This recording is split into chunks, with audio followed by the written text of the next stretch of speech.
Welcome to Forgotten Art History, the podcast where we uncover the hidden stories and overlooked masterpieces that shaped the art world. Behind every famous painting lies another story, one that's been ignored, silenced, or simply forgotten. Here, we'll bring those stories to life. This week on Forgotten Art History, we are going to explore how Indigenous Australians have been creating art for over 40,000 years, and how the tradition represents continuity, symbolism, and the ongoing spiritual importance in the modern world. Despite this, the art of the Indigenous Australians has often been left out of the main historical canon. Of course, some of it can be blamed on geographical distance. Australia is pretty far removed from the other global art centers in the world, especially the ones in the West. But ever since the globalization of the art world, we still haven't seen the inclusion of the Indigenous Australian traditions into the canon. And to be frank, it hardly seems fair, because 40,000 years of continuous creative canons is incredibly impressive and, in a way, beautiful. So, to learn more about this fascinating, forgotten topic, keep on listening. So let's begin with the basics. What is Indigenous Australian rock art? And one quick note, you might also hear the term Aboriginal artwork. I prefer the term Indigenous Australian because it's what I found most often in my research, but Aboriginal is still used in some places. When art historians use this term, they're talking about a wide range of artistic expression. Some are paintings created with ochre, charcoal, and natural pigments. Others are carvings or engravings chipped into stone surfaces. These artworks are found across the continent, in caves, on cliffs, rock shelters, and sometimes out in the open landscape. The oldest confirmed example of rock art in Australia is located in southwestern Arnhem Land, in the top of Australia's Northern Territory. The site itself is called Gabbermong, a word meaning hole in the rock in the local dialect. Radiocarbon dating showed the site was first inhabited 44,000 years ago. Gabbermong is also the home of the earliest rock art that art historians can definitively date. Using stratigraphic analysis and radiocarbon dating, some of the rock pigment had adhered to ash on the ground when it fell from the wall. The rock art within the cave on the site was decorated around 28,000 years ago. One of the details that makes this even more remarkable is the fact that there is anthropological evidence that members of the local indigenous peoples were still visiting this cave and using it as a sacred site well into the 20th century. This highlights a particularly important point of Indigenous Australian belief, that the landscape is not just a backdrop to their life. It's sacred, alive, and full of meaning. The art you see on a rock face is a part of the place, inseparable from it. It isn't portable in the way that Western art typically is. It's embedded in the very geography of Australia. Art and land and art have become one with each other. The materials used also tell us something about the Indigenous Australian culture. Ochre, for example, is more than just paint. Different colors, reds, yellows, and whites, carry symbolic meaning. With each limited palette, it meant that a deeper meaning was imbued with each color combination. But not every color could be found in a single area. This means that different communities had to trade with one another, creating vast networks of both color and cultural exchange. So when we look at Aboriginal rock art, we're not just looking at pictures in stone. We're looking at a system of meaning that connects people, places, and history all at once. At the heart of this art is something called the dreaming or dream time. It's important to note that this term is often used by outsiders, and it can oversimplify a very complex system of beliefs. I'll do my best to explain it here. The dreaming or dream time is not a single mythology like what we're used to with cultures like ancient Greece or ancient Egypt. Instead, it's a rich, interconnected network of stories, laws, and spiritual teachings that vary between communities. The dream time refers to a time when ancestral beings shaped the world. These powerful beings created the landforms, animals, plants, and even people. But they didn't stop there. They helped to establish laws, moral codes, and the ceremonies that guided daily life. In other words, the dream time explains not just how the world was made, but how the people are meant to live within it. Now here's something really important. The dream time isn't locked away in the past. For Indigenous Australians, the dreaming is a living reality. It exists in the present and continues to guide life today. Through songs, dance, stories, and artworks, the dreamtime knowledge is passed down through generations. Each time a story is told or a painting is created, that connection to the ancestral past is renewed into the present moment. It's also crucial to understand that there's not just one dreamtime story. Australia is home to hundreds of different Indigenous groups, each with their own lands, language, and tradition. That means the dreaming stories are deeply local. They belong to particular peoples and are tied to specific places in the landscape. For example, one group's dreaming story might explain how a mountain was formed, while another tells of the origins of a river or a particular animal. Together, they create a vast, interconnected spiritual map of the continent. This belief system has incredible depth and continuity and reflects the same of the Indigenous culture. We're talking about traditions that have been practiced for over 40,000 years, the oldest living culture on Earth. The Dreamtime shows us a worldview where the land, the people, and the spiritual are all inseparably connected. This brings me to our next topic, the continuity. One of the most remarkable aspects of Indigenous Australian art isn't just something from the distant past. It's still very much alive. When we think of ancient art in the Western sense, we usually imagine something frozen in time. For example, Egyptian tomb paintings or Greek marble statues. They're preserved in museums and archaeological sites, carefully studied, but ultimately disconnected from the people who made them. They're static, relics of another era. Fascinating, but static. But Indigenous art works very differently. It's not only a record of thousands of years of human creativity, it's a practice that continues today. Communities still create new images, maintain old sites, and perform ceremonies around these works. In other words, these places aren't ruins or relics, they're active and living. Some of the art is staggeringly old, as I've mentioned. In fact, the oldest known rock painting in Australia is estimated to be over 40,000 years old, possibly even older depending on dating methods. To put that in perspective, these artworks were created long before farming had spread across the world. When the paint was first brushed onto the rocks, woolly mammoths still roamed the earth. But the truly extraordinary part is what happened next. The traditions never stopped. Generation after generation, Indigenous Australian people returned to these same sites, adding new layers of images. Sometimes they painted directly over older works, sometimes alongside them, creating visual timelines that stretch across the millennia. Imagine standing in one of these rock walls. You're not just seeing a single artwork, you're seeing dozens, sometimes hundreds layered together. A kangaroo painted centuries ago might be half covered by a fish from another generation, and then overlaid again with abstract designs added only a few decades ago. It's like reading a pamphlet, a manuscript that's been written and rewritten over time. Except here, the manuscript is on the land itself. The practice of layering is more than just practical reuse. It's symbolic. It shows that the Indigenous Australian culture isn't static. It's dynamic, being renewed and refreshed all the time. The act of painting over an older image doesn't erase it from the past. Instead, it weaves in the past and present together, keeping ancestral knowledge alive and well while also adapting it for new generations. That's why it's so important to call this rock art a living tradition. In Western context, once an artwork is made, it usually belongs in the past. A Renaissance painting in a museum is appreciated for its beauty and history, but it doesn't have an active role in people's daily lives anymore. But for these communities, rock art is a part of ongoing spiritual and cultural practices. It has function, guiding ceremonies, teaching laws, and connecting people to their ancestors and to their land. In this way, Indigenous Australian rock art is more like an archive, but not the archive we imagine with dusty books locked away in climate-controlled rooms. It's a living archive, one that continues to grow, change, and breathe with every generation.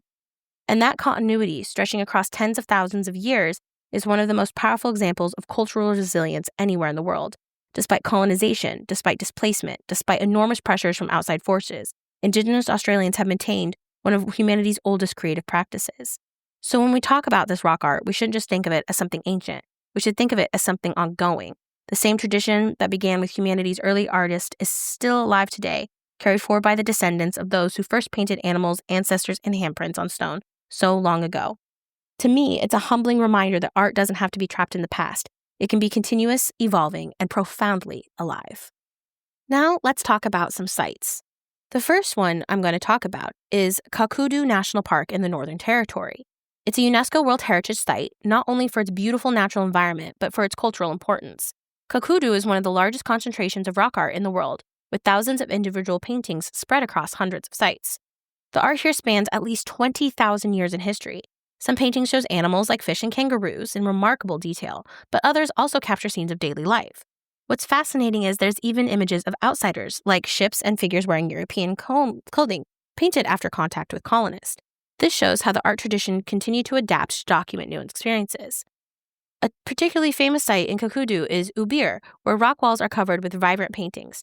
Standing in front of them, you can see layers upon layers, everything from simple hand stencils to complex images of ancestral beings. It's a powerful visual reminder of continuity. Further west in the Kimberley region, there's a very different style of art called the Gwan, sometimes known as the Bradshaw paintings. These are incredibly delicate, almost ethereal figures, often shown wearing tassels, headdress, and ornaments. Some researchers date them to over 17,000 years old, while indigenous knowledge holds that these works were created by the ancestral beings themselves. What makes Gwan paintings so intriguing is their fine detail and graceful lines. They're so different from the bold, filled-in figures of Kakudu, showing the great diversity of Indigenous Australian art styles across the continent. So, what have we learned by exploring Indigenous Australian rock art in this episode? Firstly, and most importantly perhaps, it's not just old art. Yes, some of it is among the very oldest ever created anywhere in the world, but more importantly, it represents a tradition that has never been broken. Across unimaginable spans of time, through shifting climate, colonization, and modern challenges, Indigenous Australians have continued to create, preserve, and live with their art. Second, we see that rock art isn't just decoration. It's law, story, and memory. It's a spiritual guide, but also a record of history. From hand stencils that captured physical presence to depictions of ancestral beings that map out the dreaming, each image carries a weight far beyond what we can just see with our eyes.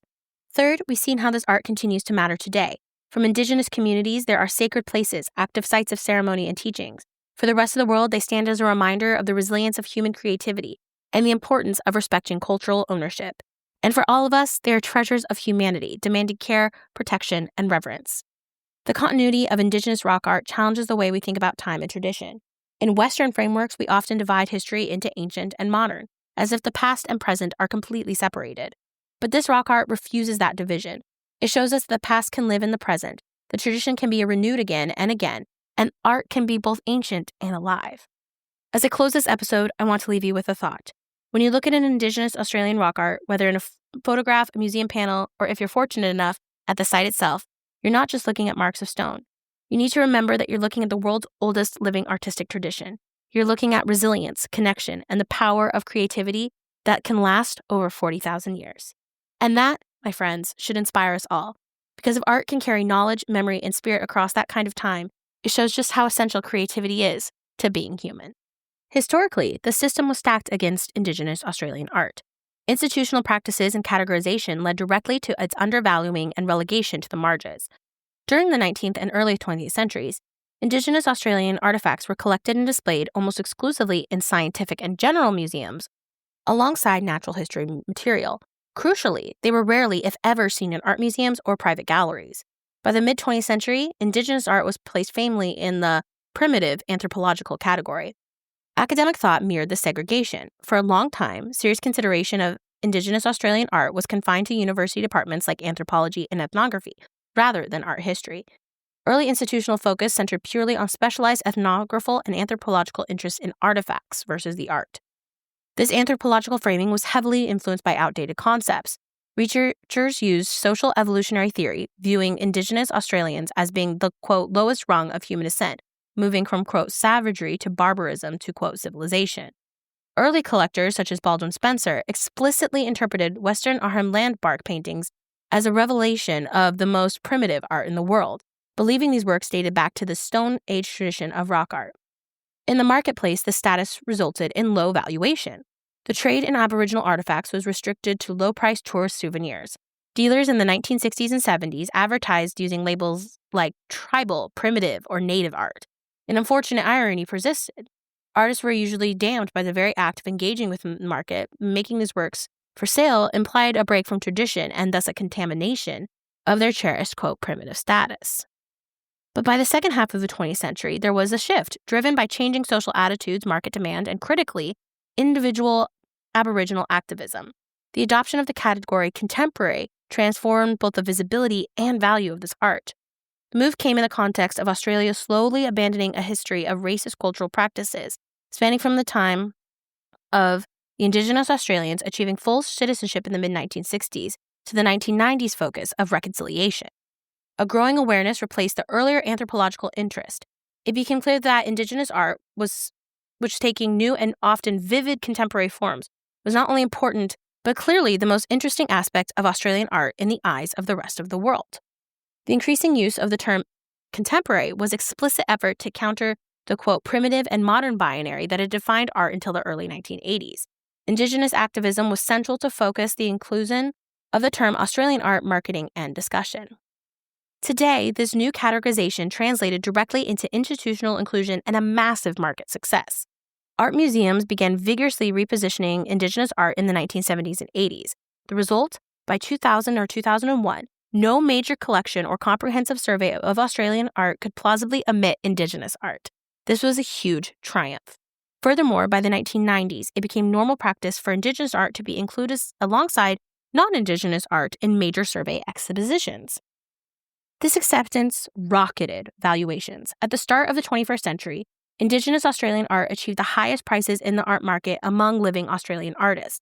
Leading dealers demanded and included Indigenous artists in their stable, commanding high prices.